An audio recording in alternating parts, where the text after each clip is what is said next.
issue of infrastructure. Mr. Elumelu hammers on the issue of entrepreneurship to enable a mass of young, agile youth in the continent, particularly in Nigeria. And these words are also backed up by the other panelists. This is why the Power Africa Initiative of President Obama and the initiatives of some African governments to deal with improvement in access to electricity is a welcome development and one I would like PENCON to support. Second thing we must do is the issue of entrepreneurship. We need to find how to support our entrepreneurs. We need to find how to support our young ones. Senator Dakash said it well. Over 60% of Nigerians and Africans are under the age of 30.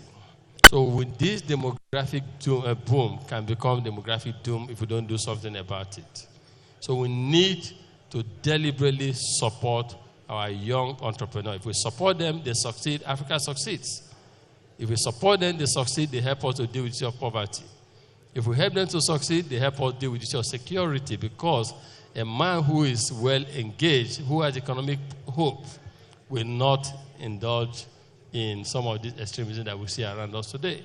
So we need to do something about it. And the third thing we must do is, oftentimes when you talk about development or Africa or Nigeria, people always focus on just the executive arm of government. It is not the executive arm of government alone that has a role to play here. We need the legislature to play its own role. There are low-hanging fruits that we can immediately convert to prosperity for our people.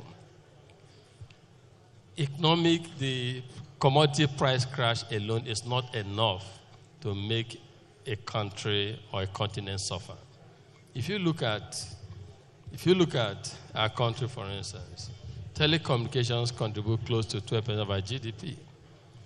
But it took just a signing of a piece of paper to convert this, to make this happen. So there are other things we can do to help the economy take off. If you check the interbank, we have Tony here, you can see the activities. What do we have on the interbank now? What are the rates playing? Is there any money coming in? Simply there is a crisis. And government has to step forward at this point in time to leverage its influence.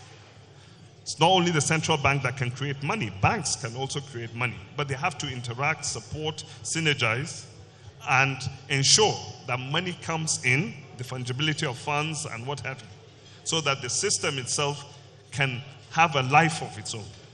The life in our financial system is being sucked out because of inactivity. So it's quite important, I think, for us in East Africa to think about numbers, to think about collaboration, to think about being closer together for the sake of market, but for also production following comparative advantage. We don't have to reinvent the wheel. We don't have to. The case of Britain, well, that's a different matter. Britain, of course, is a developed economy. Even if it is out, still people, I think, will go to it, at least in the short run. It still continue to exert its influence, not only in Europe, but in the rest of the world. But in our case, I think we can't afford that luxury. We can't.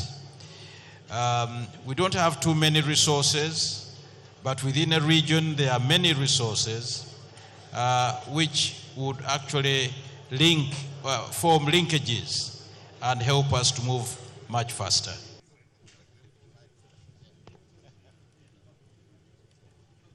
The panel rounds off with a call for more stronger relationship between the executive, legislature, and judiciary arms of government in order to birth a new Nigeria and Africa in general.